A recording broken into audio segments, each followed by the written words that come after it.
நேரம் குடும்ப வாழ்வில் மிக முக்கியமானது. இது இருந்தால்தான் மகிழ்ச்சி அந்த குடும்பத்தில் அமையும்.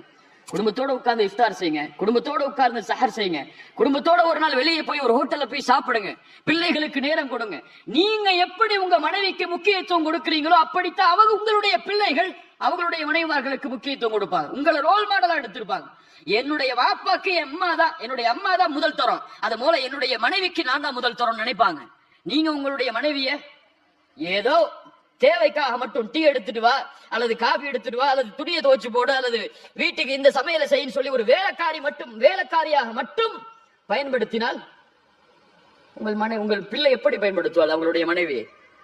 நீங்க தான் உங்களுடைய பிள்ளைகளுக்கு ஆசிரியர், வேற யாரும் கிடையாது.